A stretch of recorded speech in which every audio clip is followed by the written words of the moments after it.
Pakistan stock data channel में खुशामदीद। उम्मीद है आप खैरियत से होंगे। तो देखते हैं मार्केट का कैपमैन एनालिसिस। आज मार्केट थोड़ा सुबह से प्रेशर में रही, बीच में फिर देखें नीचे जाके ऊपर आई और फिर नीचे गई और फिर आखिरी घंटे में डेढ़ घंटे में काफ़ी बाइंग महसूस हुई। सर्किट ब्रेकर्स में देखें तो कोई ख़ास इतना बात करने वाला नहीं है, लोअर कैप में भी कोई ख़ास नहीं है। हाँ, पावर सेक्टर में पीकेजीपी आज हुआ। वैसे पावर सेक्टर में आज काफ़ी प्रेशर रहा और ज़्यादातर शेयर्स नीचे रहे। हमारे ख्याल में एएलटीएन को आज कैप लगा और फिर थोड़ा सा नीचे हुआ वहाँ से, और पीकेजीपी को कैप लगा। बाकी एलपीएल को सुबह कैप लगा हुआ था लेकिन वो कैप खुल गया और फिर थोड़ा नीचे बंद हुआ है, और एनपीएल एनसीपीएल भी थोड़ा प्रेशर में रहे। तो अब ये हो सकता है कि कुछ अर्से के लिए, शॉर्ट टर्म के लिए, प्लेयर्स यहाँ से निकल गए हों क्योंकि वो शिफ्टिंग कर रहे हैं इस वक्त। और आज अचानक एकदम से रिफाइनरी फिर अपर कैप के पास पहुंच गया, और शेल में कल भी आई थी लेकिन आज फिर शेल भी अपर कैप के पास गया और पीएसओ भी अपर कैप के पास गया। जैसे देखते हैं जी एटीआरएल,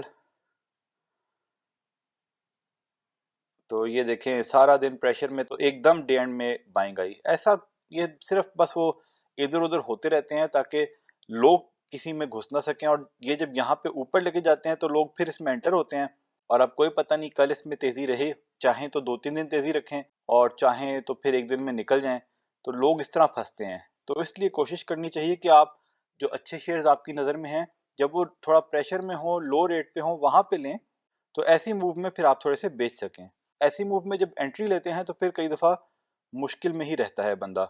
और आज शेल में तो सुबह से जो है ना एकदम उसमें प्रेशर रखा गया काफ़ी, फिर आहिस्ता थोड़ा सा ऊपर आया यहाँ पे काफ़ी देर 164 के आसपास रहा, और फिर डे एंड पे अगेन उसी तरह डे एंड पे बाइंग आई है, इसके अंदर भी एकदम ऊपर ले गए। पीएसओ को देखें तो पीएसओ सुबह से ही चला गया था, तो पीएसओ ने वहां सस्टेन किया और कैप पे बंद हुआ। इसी तरह एलपीएल को देखें तो ये देखें यहाँ कैप पे था, फिर काफ़ी नीचे आ गया, 2075 तक गया, वैसे तो ज़्यादा नीचे भी गया बीच में थोड़ा सा, फिर ऊपर आ गया और 21 के आसपास सस्टेन किया है। तो अब देखें इसको यहाँ पे कुछ अर्से रख के सांस लेंगे और फिर आगे लेके जाएंगे, या इनका मूड बन जाए तो कल से फिर ले जाएं। बहरहाल हमने इसमें 2-3 हज़ार निकाल दिए और इसमें तो हमने खास तौर पे होल्ड किए हुए हैं लॉन्ग टर्म के लिए। अगर यहाँ पे आके 6 महीने के लिए सस्टेन भी करता है तो ये प्राइस, हम थोड़ा सा अब लॉन्ग टर्म की पोजीशंस बना रहे हैं, तो हम तो इसमें अभी होल्ड ही किया हुआ है।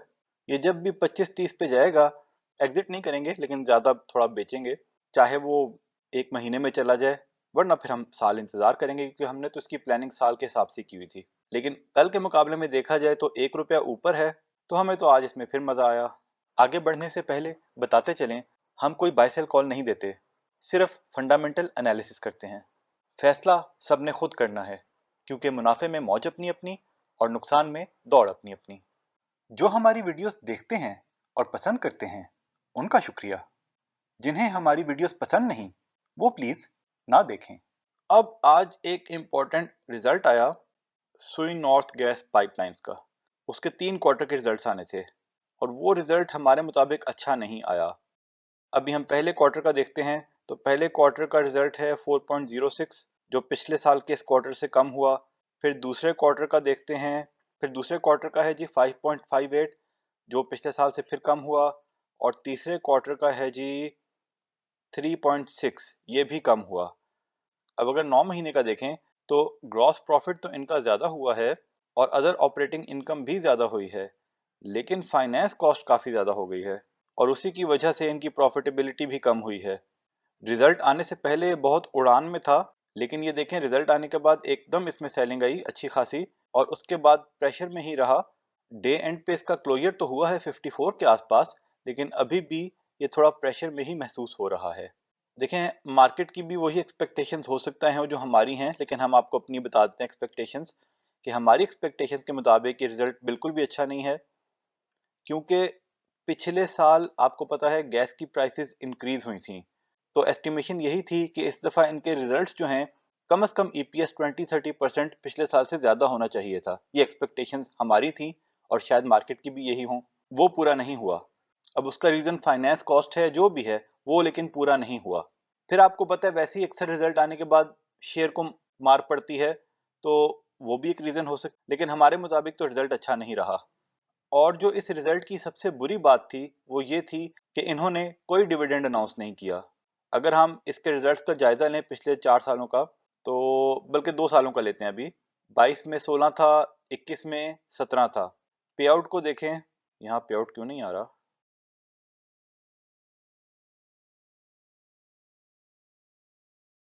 यहाँ साइट पे पता नहीं क्यों पे आउट नहीं आ रहा, क्या मसला हुआ है। लेकिन जो हम रिकॉल कर रहे हैं वो ये है कि 16 में से इन्होंने पिछले साल 4 रुपए दिए और 21 में 17 में से 7 रुपए दिए थे। 21 में ज्यादा दिए थे, 22 में कम हो गए। 21 और 22 दोनों में इन्होंने इंटरिम पे भी दिया था, यानी कि हाफ ईयरली पे दिया था और ईयर एंड पे दिया था। और 23 में 9 महीने के रिजल्ट में इन्होंने कोई डिविडेंड अनाउंस नहीं किया। इसका मतलब ये है कि बहुत ही डाउटफुल हो जाएगा ये कहना कि क्या ईयर एंड पे डिविडेंड देंगे या इस दफा पैसे सारे अपने पास रखने का इरादा है। और ईपीएस जो है ईयर एंड पे भी 16-17 से ज्यादा का नहीं लग रहा। ईपीएस लॉन्ग टर्म के हिसाब में इतना बुरा नहीं है, लेकिन जब पैसे कुछ नहीं दे रहे वो, तो फिर हमारी लिस्ट में तो ये नहीं है। वैसे भी हमने तो तकरीबन 53-54 के आसपास इसको बाय करना मुनासिब नहीं समझा। हम तो रिजल्ट का इंतजार कर रहे थे, लेकिन इस रिजल्ट को देख के अब हमने इसको अपनी लिस्ट में से निकाल दिया है। इसका मतलब ये नहीं है कि ऊपर नहीं जा सकता, तो आप अपनी मर्जी से अपना फैसला खुद करें। हमारी लिस्ट में अब ये नहीं है। और इनके ईयर एंड के रिजल्ट्स भी कोई अभी जल्दी नहीं आएंगे, वो कोई अगले साल अप्रैल तक आने की इन्होंने इजाजत मांगी है एससीसीपी से। तो वो जब रिजल्ट्स आएंगे तभी पता लगेगा कि ईयर एंड पे कोई डिविडेंड देते हैं या वो पी जाएंगे इस दफा। और डिविडेंड ना देने की वैसे ना एक वजह ये हो सकती है, हो सकता है वो सर्कुलर डेट कम करने के लिए इरादा कर रहे हो कि वो पहले पीएसओ, ओजीडीसी, पीपीएल वगैरह की पेमेंट्स रिलीज करेंगे। ये एक रीजन हो सकता है, लेकिन अगर ये रीजन है तो फिर एसएनजीपी की तरफ नहीं देखना चाहिए हमें, हमें पीएसओ, ओजीडीसी और पीपीएल की तरफ देखना चाहिए। क्योंकि जब पेमेंट्स आएंगी तो असल में फायदा उनको होगा, तो हो सकता है वो अपने डिविडेंड में भी बेहतरी लेकर आए। तो बाय बाय एसएनजीपी। और एक भाई ने एसएसजीसी का भी पूछा था, तो ये देखें 8:30 के बाद ये गया है 11 तक और अब नीचे आया है, और आज भी ये 1 रुपये ऊपर रहा। अब पता नहीं क्यों ऊपर रहा। अगर रिजल्ट्स देखें तो 21 में प्रॉफिट्स में आ गया था, लेकिन 22 में वापस लॉसेस में चला गया है। तो उस हिसाब से तो हमारा इसमें कोई इंटरेस्ट नहीं है। और एसएनजीपी का रिजल्ट देखने के बाद हमें नहीं लग रहा कि ये कोई प्रॉफिट्स में आ जाएंगे जल्दी, क्योंकि जब गैस प्राइस इंक्रीज से उनको फर्क नहीं पड़ा तो इनको क्या पड़ेगा। तो उस हिसाब से हमारा इसमें इंटरेस्ट नहीं है। आपको पसंद है तो आप अपना फैसला खुद कर लें। फिर किसी ने एचटीएल का पूछा था, हम पहले इसके बारे में कर चुके हैं, कुछ दिन हो गए हैं, तो एक दफ़ा फिर देख लेते हैं। देखिए 21 के फर्स्ट क्वार्टर में लॉस में है, 23 में भी लॉस में था। तो एक कंपनी जो लॉसेस में चल रही है उसका तो 28 रुपये भी ज़्यादा है। तो हमारा इसमें कोई इंटरेस्ट नहीं। अब 28 से ये 20 पे आ जाए या 40 पे चला जाए वो हमारी जिम्मेदारी नहीं। तो आप अपना फैसला खुद कर लें उस हिसाब से। डीसीआर का किसी भाई ने पूछा था, 23 में 4 रुपए की अर्निंग है इसकी, लेकिन 24 के पहले क्वार्टर में कम हो गई है। पे आउट यार यहाँ से पता नहीं इनकी साइट पे कोई लगता है मसला हुआ है कि पे आउट गायब हो गए हैं।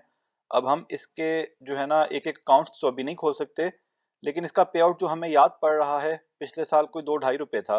और ये जो कमा रहे हैं वो दे तो रहे हैं, लेकिन क्योंकि फर्स्ट क्वार्टर में इसकी अर्निंग कम हो गई है, तो उस हिसाब से इट्स अर्ली टू से। लेकिन हिस्ट्री के हिसाब से देखा जाए तो हमारे ख्याल में 2 रुपए का डिविडेंड है। डिविडेंड यील्ड इतनी बुरी तो नहीं है, लेकिन हमारा अभी इस वक्त इसमें कोई इंटरेस्ट नहीं है। आपको ठीक लग रहा है डिविडेंड यील्ड के हिसाब से तो आप देख लें। डीओएल का किसी ने पूछा, तो इसका फाइनेंशियल असल में 23 में तो बड़े अच्छे आए थे, तो हमने इसको अपनी लिस्ट में रखा था। लेकिन 24 के पहले क्वार्टर में कुछ ज़्यादा अच्छे नहीं आए। और पे आउट को आप देख लें, क्योंकि क्योंकि 8 में से हमें लगता है इसने 4 रुपये दिए थे डिविडेंड। तो अगर वो ईपीएस कम हो गया है तो 4 रुपये में से 2 रुपये देंगे डिविडेंड, उस हिसाब से रेट हमारे मुताबिक हाई है। तो हमारा इसमें इंटरेस्ट नहीं है। एमटीएल को देखें जी, एमटीएल थोड़ा ऊपर तो गया है, लेकिन इसमें देखें हमारा, अगर फाइनेंशियल्स को देखें तो Q1 में 11-12 रुपए की इनकी अर्निंग हुई है। और उस हिसाब से ये हम पहले भी बता चुके हैं, तकरीबन 40-50 रुपए की अर्निंग अगर साल की बनेगी, rate is too high for us. लेकिन इसमें यह है कि इस शेयर की वो बायबैक करते रहते हैं उसके डायरेक्टर्स वगैरह। तो हो सकता है लॉन्ग टर्म में इसको ज़्यादा गिरने ना दें। अगर आपको अच्छा लगता है तो आप ले लें, लेकिन हमारा इसमें कोई इंटरेस्ट नहीं है और हमारे मुताबिक ये ओवर वैल्यूड है। तो ये था जी आज का एनालिसिस। ये सारा डेटा हमने पीएसएक्स की साइट से लिया। आप खुद वैलिडेट करें, फिर अपना फैसला करें। याद दहानी करवा दें कि बाय सेल कॉल नहीं थी, वजह पहले बता चुके। तज्जिया पसंद आया तो शेयर, लाइक, सब्सक्राइब करें, बेल आइकॉन पे क्लिक करें। खुश रहें और अपने अमल पे तवज्जो दें। अल्लाह के हवाले।